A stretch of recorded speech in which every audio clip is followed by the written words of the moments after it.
Okay. This also we have seen. For your better grasp, I just project it. Basically, a human being is a hermeneutical or an interpretative animal. Interpretation is part and parcel of our human everyday life. Perhaps interpretation is the most basic act of human thinking.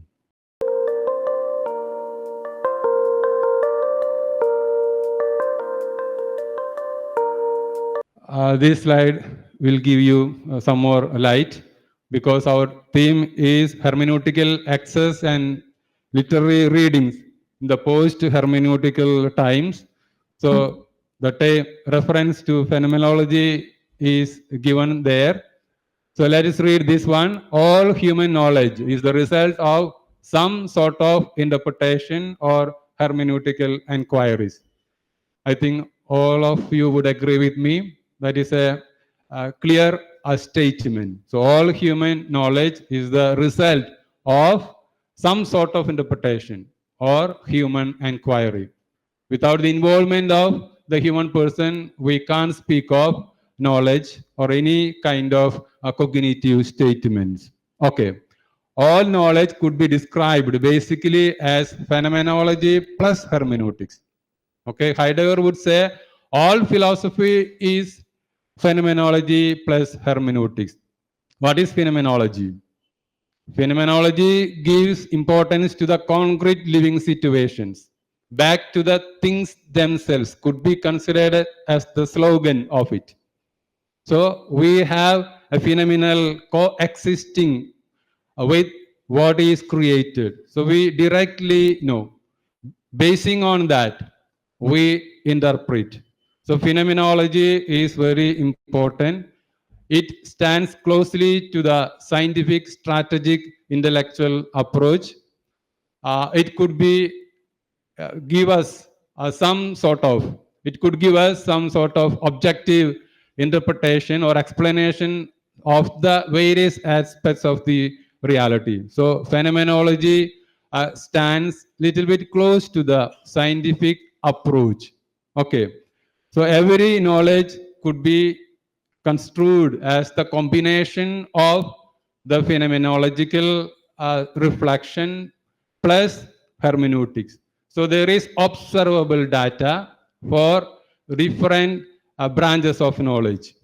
Okay, some things are materialistic, some ideas are simply conceptual, we know. So whatever be the subject matter of our intellectual inquiry, there is the play of phenomenology. Some objectifiable studies could be done to some extent. Okay, so that is the role of phenomenology in the acquisition of knowledge. So back to the things themselves, concrete living experience, so that what we say or the statements we pass upon that would be objectively verified. So that facility is there with the phenomenological approach. We live in this phenomena of the world, of the universe, and different things or objects, everything that exists are at our disposal. So basing on that, making a reference to that, have a link with the real stance, we can make some interpretation. So that is the strength of the phenomenology. What is hermeneutics that we have already said? Basing on the phenomenological data, we reflect, we interpret. Every phenomenological object or data can produce not single interpretation, not single alternative possibility, rather many. Therefore, all cognitive statements are in one way or other is simply the manifestation of the so-called phenomenology plus hermeneutics. So from the available data and from the possible alternatives, we fix in our mind, this would be the better way of putting it. So such a way, our intellectual propositions are being formed. So there is some intrinsic relationship between phenomenology and hermeneutics. In other words, all our cognitive statements or knowledge statements are the fruits or the results of the interaction between phenomenological approach and the hermeneutical strategy. I hope this is clear. Okay. So in this context only, we can understand the topic, the expression post-phenomenological times. Before I go further, let me clarify one point. Post-phenomenological time. Is it a statement related to the temporality, the time factor? We say yes. We can also say no. The answer would be both in the affirmative and the negative. Why? Can you say that we all live in the post-phenomenological time? Chronologically, maybe right. But we know we all have our own Weltanschauung, the so-called worldview. Even living in this contemporary era of highly advanced technology, I can remain in a way handicapped. And you see also that sometimes I am troubling to manage all these things. So chronological progression is not a guarantee that we live in the post-phenomenological era or post-modern era and so on. Okay? It has its own point to recognize that such a ideology flourished and influence of that ideology is there alive and so on, but may not be a universal phenomenon. Okay, we are also familiar with the expression post-modernity. So in every ideology, sometime you add some prefix and suffix in order to qualify. But we should know, even in earlier times also, the so-called current of post-phenomenological culture was prevalent. Even before the advent of post-modernity, chronologically, the traits of post-modernity were present in the human history. So the expression post-phenomenological time is not simply attached only with the time factor. Rather, it is the framework of our mind, our attitude, our... Okay, so the thinking pattern initiated by phenomenology influences. If so, we live in the post-phenomenological era. The slogans of the post-modernity or the culture of it influences here and now. We can call us, we live in a post-modern era. But we can be otherwise also. Okay, so here the most important thing is that in which framework my mind works and your mind work. That is important. Okay, so the time factor is not that very important in the sense that the time factor alone cannot determine the way we think. Rather, it is the worldview that we hold on or cling on that determines, that guides all our cognitive endeavors. Okay, right. Now let us try to become little traditionalistic in our... Okay. We have described hermeneutics as the philosophy of interpretation that leads to meaning and understanding, right? You know. Let's have a glance on the etymology of the term hermeneutics. Etymology simply explains us the root words from which the term hermeneutics had been coined. There are Greek origins. we can see the two terms here, one verb form hermeneuin, noun form hermenia. So hermeneuin in Greek ancient text would mean to interpret, and hermenia its noun form interpretation. Okay, so these are the most important Greek root words of the term hermeneutics. You know, all philosophical terms are coined paying homage to the Greek philosophy. What is the reason? Greece is the cradle of the so-called Western philosophy. Therefore, whenever we look into the etymological analysis of a philosophical term, we have to go to the ancient roots in Greek language. So these are the two words, one verbal form, the other one is noun form. Okay. And in the Greek text, these two terms have three directions of meaning. First of all, to express or explanation, then to explain or explanation, and third one, to translate or translation. So one is, okay, there are three directions of meaning for the etymological root words. We have said one is verbal form and one is noun form.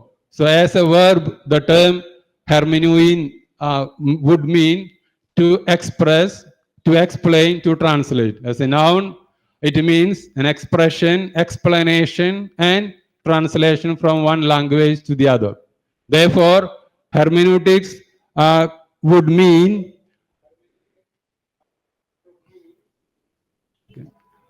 an oral recitation, which means an expression.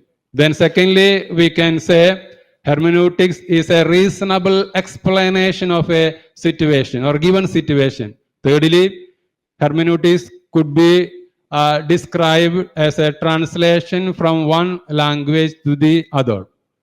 Okay, three directions of meaning according to the root words. And in English, we have only one word, one inclusive word, that is interpretation. According to the hermeneutical scholars, the term interpretation incorporates the already said three meanings. That means explanation, expression, and translation. Okay, so the equivalent term in English for hermeneutics is interpretation. So hermeneutics simply means the philosophy of interpretation. Okay, now traced back, just to have a glance on this. The term Hermes, our principal has already initiated that he is the Greek messenger god. He is the communicator between the heavenly abode and the earthly, our mundane plane. Okay, the language of the gods are not tangible insofar as the human persons are concerned. Therefore, the duty of Hermes in Greek Puranas or epics was simply this: he has to make the bridge between the gods and the human persons. He is the example of communication and interpretation. He unconcealed the difficult divine messages in front of the human persons. Positively speaking, all these qualities are attributed to him. Similarly, on the other hand, as Father already pointed out, he is also considered as the god of deceit, lying, and so on. Dual characteristics. Okay, anyhow, he is generally accepted as the god of language and communication. And in the process of hermeneutics, this name also is mentioned. Okay, so the meaning of the divine sayings was explained to the human persons by God Hermes. Okay, So 3 words we can remember insofar as the etymological meaning of the term hermeneut is concerned: hermeneuin, hermenia, and hermes. And we take together these 3 terms, we can make a final statement about the etymology of the term hermeneutics as the process of bringing to understanding. Okay? Hermeneutics takes us to the shore of understanding. So that process, bringing to the understanding. From unintelligibility, we are taken into the plane of intelligibility. We are enabled to make sense of what we confront. So that is the task. That is the aim of hermeneutics. So etymologically, the term hermeneutics simply means the process of bringing to understanding. Some things may be initially distant, obscure. When we go through the hermeneutical process, it becomes near and clear to us. So that is how we get aid from this philosophy of interpretation, and that is hermeneutics. Okay, so we in our day-to-day life, without any proper training in the scientific hermeneutics, do understand, do interpret, but we are the promises of tomorrow who are interested in speculative studies and so on. Therefore, we should have a taste for philosophical hermeneutics. When crisis arise, that will really help us. Okay. Now,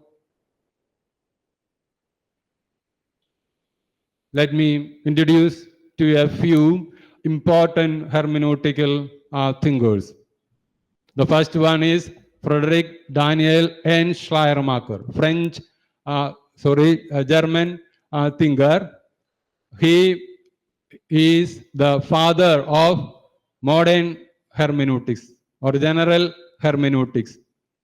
Then we have Wilhelm Dilthey, again German. Martin Heidegger, familiar to us, hopefully. Hans Georg Gadamer, Paul Ricoeur. Paul Ricoeur is a French thinker.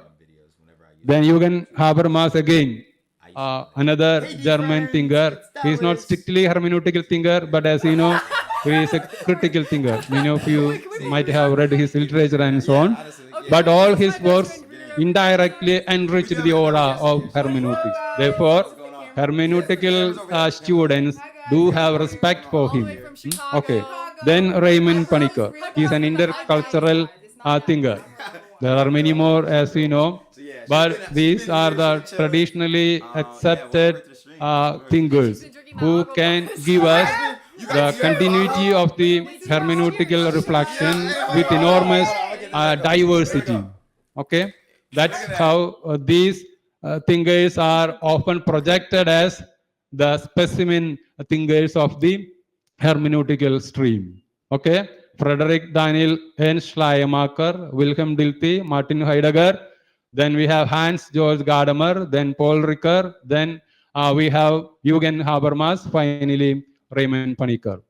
And a title is attributed to each of them in order to have a better understanding of them. I am not going to the details because of the brevity of the time. Frederick Daniel N. Schleiermacher, or in short form, we simply say FDE Schleiermacher, or even Schleiermacher would say, he is known as the hermeneut of knowing. Hermeneut of knowing. What is the meaning of the term hermeneut? The one who does hermeneutics is called hermeneut. Okay. The theorist, just like the theorist. Okay. The hermeneut of knowing. So what is his special emphasis in the interpretative practice? First of all, he is the man who de-regionalized the hermeneutical scenario. That is quite important. That's why he is considered as the father of modern hermeneutical thinkers. What is this de-regionalization? You know, there were different interpretative theories attached or related to each specific discipline. For example, there was a particular kind of interpreting the scriptures, the scriptural hermeneutics. Those who are interested in the epics, for that there is another style of interpreting the same. So for each single discipline, there were specific interpretation theories. So regional theories, we could call it. But before the time of Schleiermacher, there was no general hermeneutics or philosophical hermeneutics, rather splintered movements in the interpretative practices. So it was highly segmented. Then what was the deficiency? Therefore, we had no general frame to rely upon. So he de-regionalized it. Okay, de-addiction is a general expression that we know. What is the sense of de-addiction? Those who are addicted to something is helped to come out of that, de-addict. Similarly, the hermeneutical theories were regionalized and Schleiermacher de-regionalized it, which means he set solid foundation for a general hermeneutics, which means taking inspiration from different regional hermeneutics, he framed a general theory, which understanding as its cornerstone. Okay, so basing on the very principle of understanding, he set a general framework. Therefore, the general hermeneutics could be applied for all sorts of hermeneutical inquiries. If it is regional, only that particular discipline can be interpreted by that. Okay, that's why he is considered as the father of the modern or new hermeneutics. Okay, the title given to him is the hermeneut of knowing. By this time, let me make a statement about the distinction between epistemology and ontology.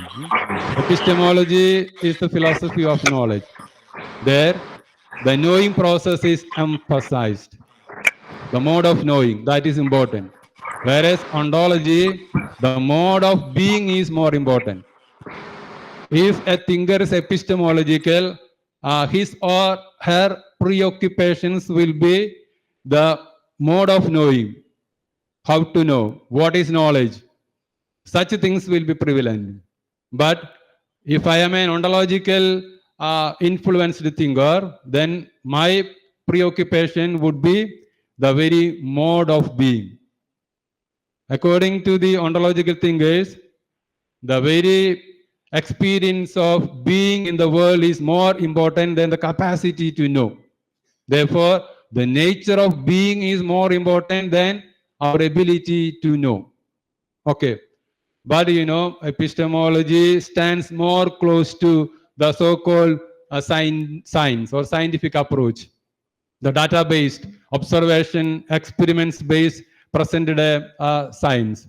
Therefore, for a number of centuries or decades, the epistemological line was prevalent, the knowing dimension. And Schleiermacher, in a way, a person who was thrown into this intellectual climate. Therefore, he was giving importance to the epistemological mode of knowing. That's why he's entitled as the hermeneut of knowing. Okay, so whenever we listen to his name, we should recall this title, the hermeneut of knowing. Moving to Wilhelm Dilthey, when his time, the human sciences gained acceptance. There were historians, well-known historians like J.G. Droysen, Gustav Droysen, and Johann Gustav, and so on.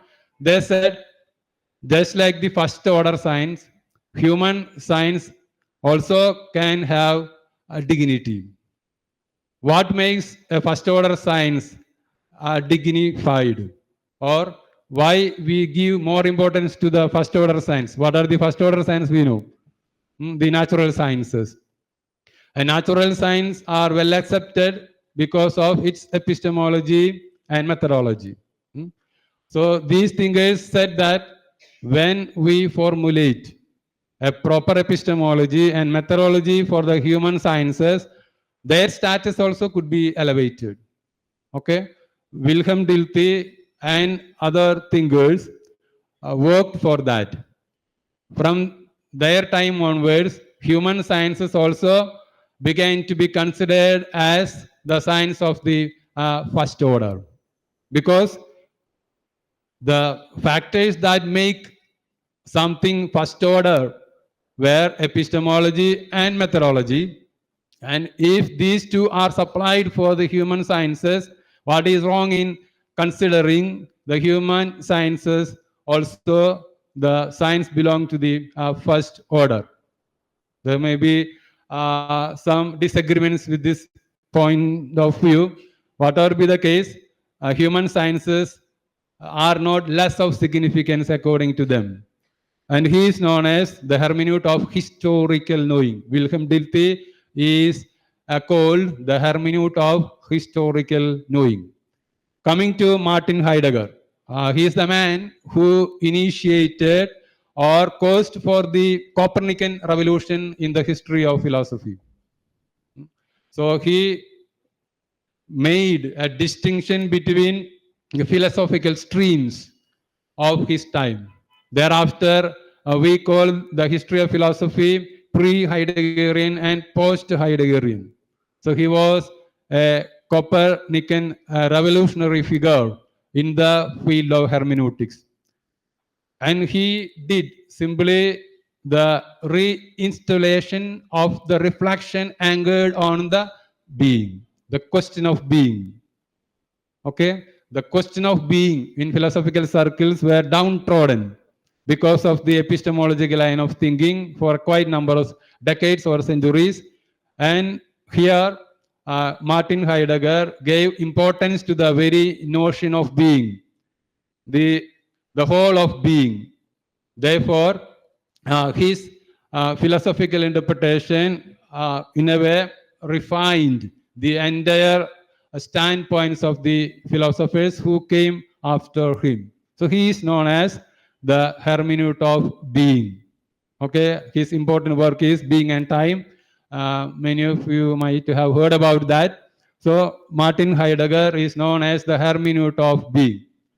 With him, the history of hermeneutics also began to be more inclined towards ontologic.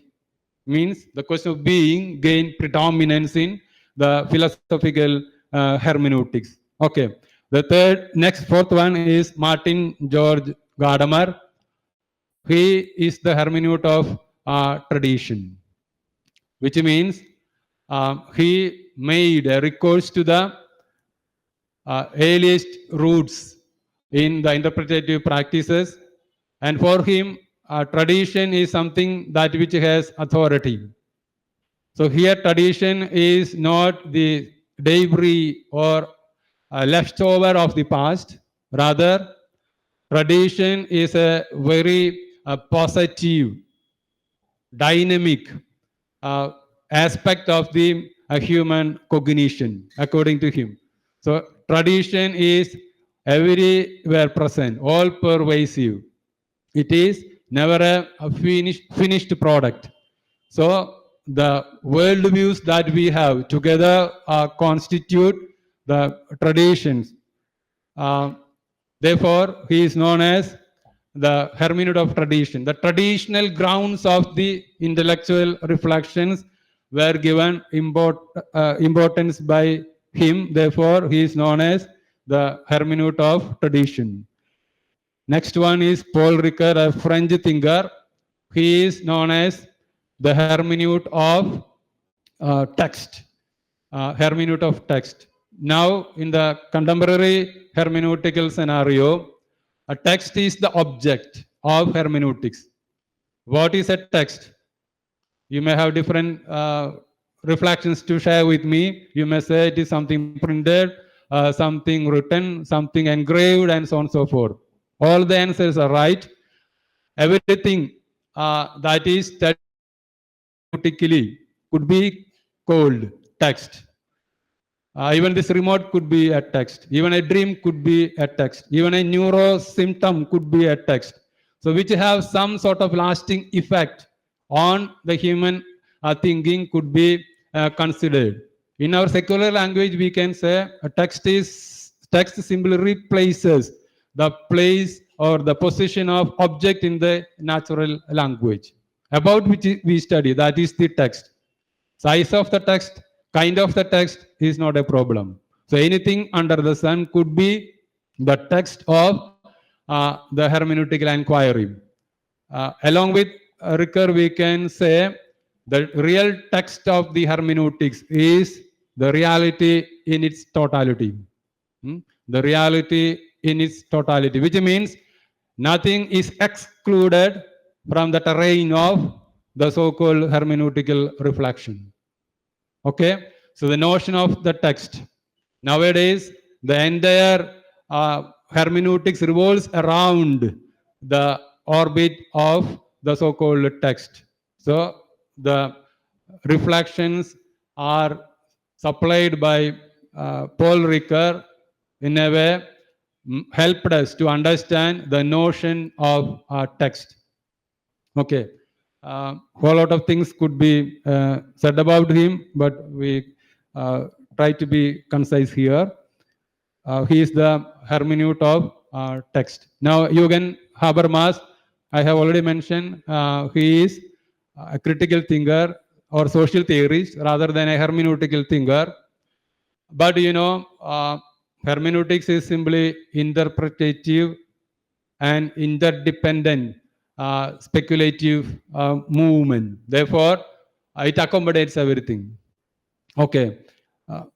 Critical thinkers normally would criticize, Okay. If there are no critics, then our statements will be shallow, naive. So when a challenge is posed, all our intellectual acumen will simply come up and we try to defend our position. So according to Habermas, hermeneutical claims are too universal. It was or they were not questioned. In his understanding, there should be some external corrective in order to add the dignity or acceptance to the hermeneutical principles. And for that, he spoke about the communicative action theory. And from that communicative action theory, we can borrow certain aspects in order to enrich the domain of hermeneutics. He is known as, Jürgen Habermas is known as the hermeneut of critique, just to title him. Okay. Now, Raymond Panikkar. He is half Indian and half Spanish, intercultural thinker. He is the bridge between Occidental and the so-called Western thinking. Okay, Eastern and Western, Oriental and Occidental. Okay, so he is known as the hermeneut of reality. He has extensively reflected upon the notion of reality, and reality could be considered as the subject matter of the so-called philosophical hermeneutics. He is given a dignified position or honorable position within the literature of hermeneutics. His basic theory is cosmotheandric vision of reality, which means reality is three-dimensional. Reality is the combination of the so-called divine, human, and cosmic aspects.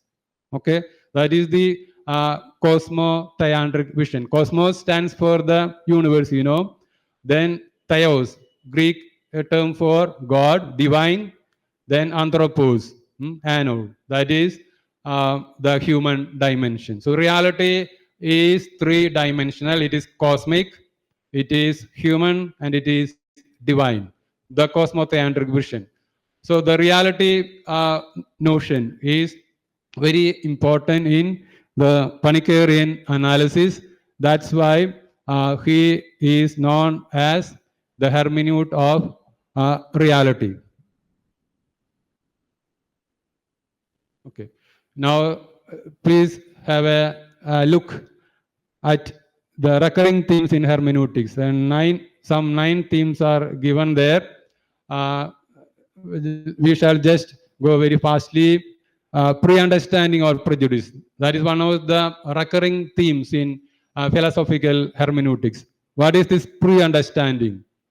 So there is a prior structure of understanding in every act of cognitive inquiry, which means now we are embarking on a intellectual speculation. Before that, we have already a prior structure of knowledge, and we are building upon the existing structure. Okay. It also could be called a prejudice, not in the biased sense of the natural language. Rather, it's simply prejudgment, pre-knowledge. Okay. So that is pre-understanding. So without having something in our mind, we cannot accumulate knowledge. Okay. There is no tabula rasa, the clean state like mind. By birth itself, we have certain inclinations, allegiance to the parental heritage. Okay. We can stand away a little bit. That's all, not fully. Okay. So prejudice is or pre-understanding. Then understanding is holistic. Okay. Understanding is not a single activity. Rather, it is a combination of different activities. Okay. Which means no understanding happens in isolation.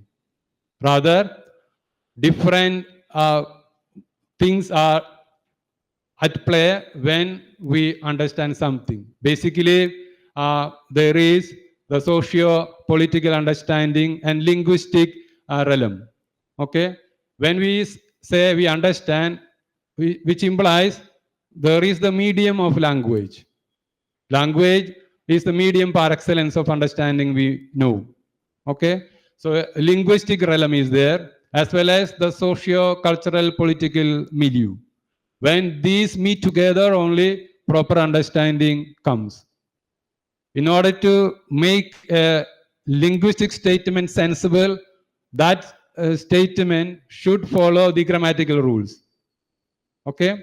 The subject, object, verb, they should fuse together to make a sensible whole, we know. So grammatical interconnections are important. When we satisfy grammatical interconnections in the proper way, we understand.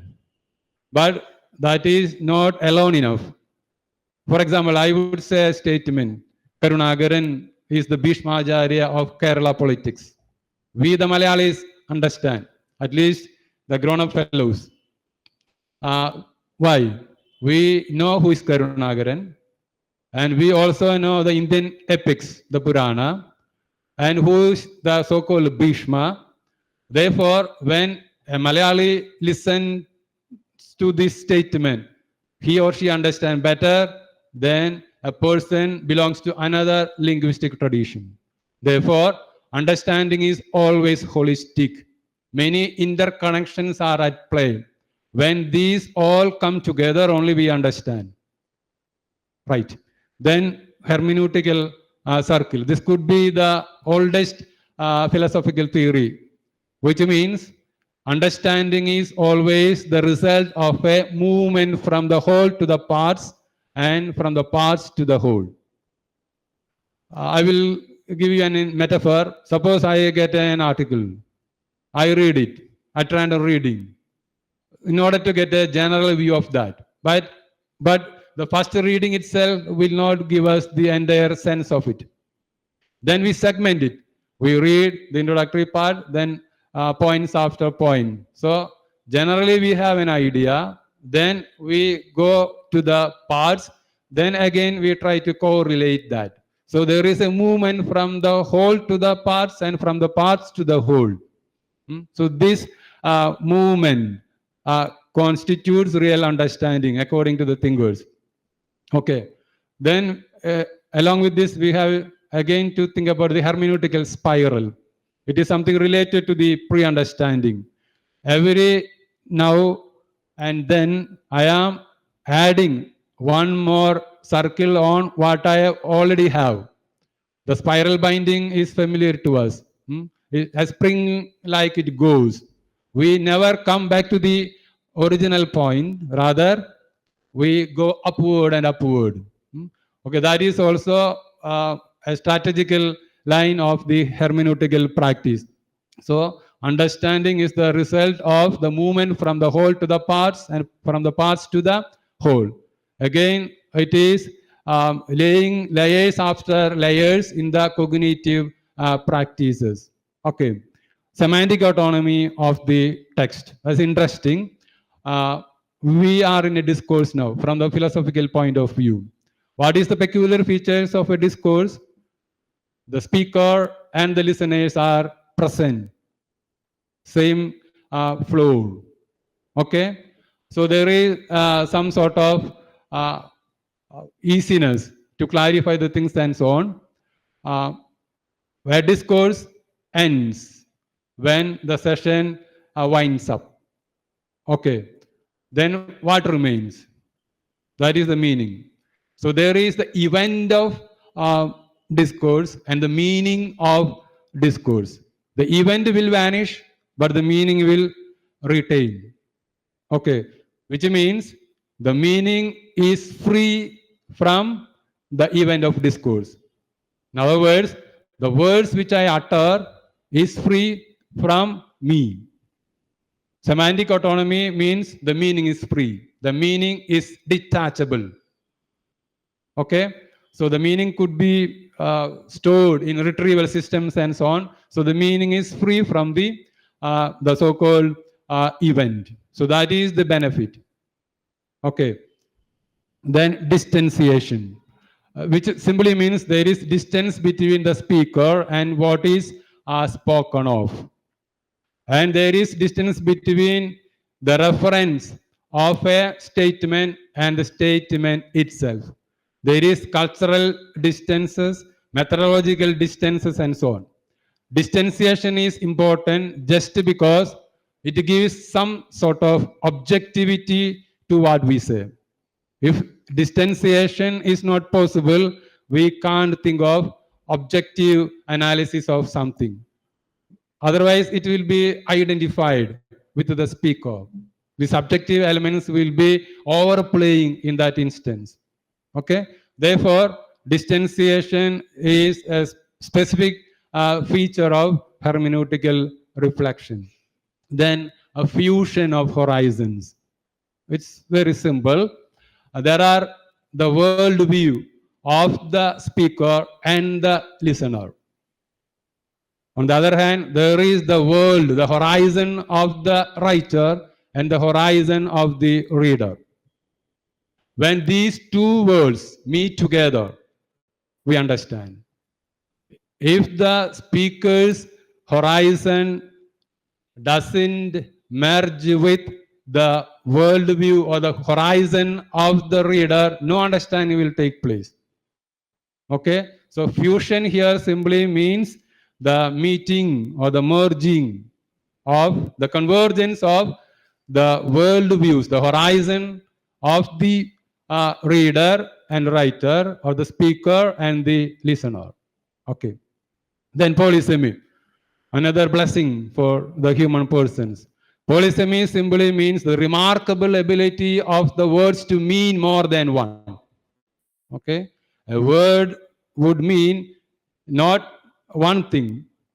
According to the context, the word would mean differently. Just imagine, if polysemy was not there, the size of our dictionaries could be very, very huge. Even now it is huge.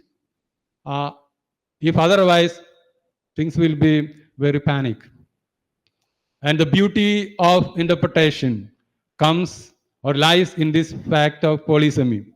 It is not unidimensional. The meaning is not unidimensional or univocal. Rather, the alternative possibilities are generated because of this feature also. A word can mean more than one. A statement can mean more than one. Okay, so polysemy is the remarkable ability of the language to mean more than one. Okay. then every seeing is interpretative. There is no neutrality, philosophically speaking. We say, I am third party, I am neutral. No, you cannot be neutral. You are not a third party. Whether you say it out or not, that is a different question. But there is a mental judgment within us. Either we agree or we disagree. Okay? There is no neutrality. Therefore, every seeing is interpretative. For example, if I go to the dining hall, I see food over there. I always see the food is meant for me. Okay? If I see a glass of water, now it is fully filled. Suppose I am a thirsty person.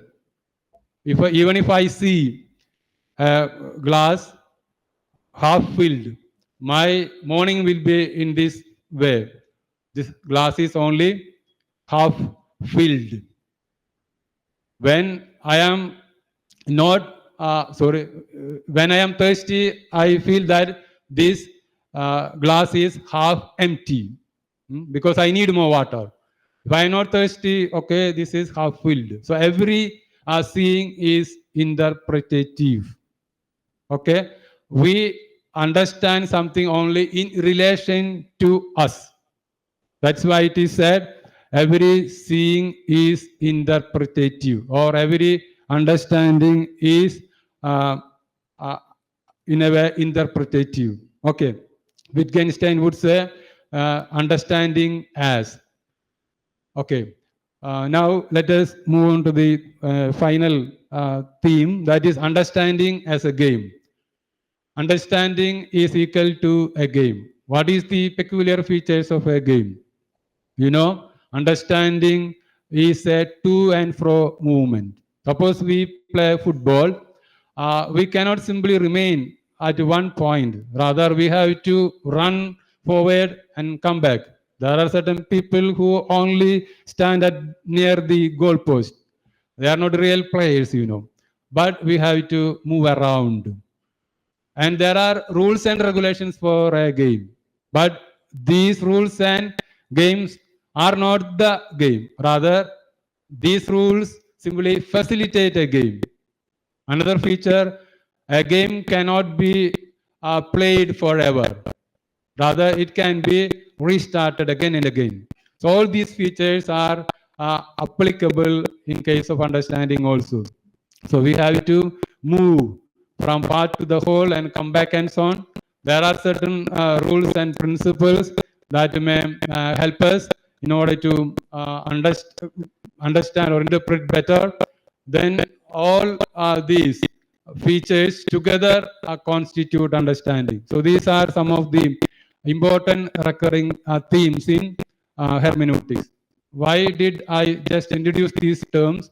So when you may ask, in the hermeneutical theory, how can we make a sound interpretation? Is there any specific notion to share? There is no such notion to share. Rather, when I make a proper interpretation, I simply try to do justice to all what I know about the hermeneutical stream of thinking. And the more I do that, the more solid would my statement. That's it. Okay? Therefore, the dynamisms at work in the hermeneutical scenario must be viewed from that point of view.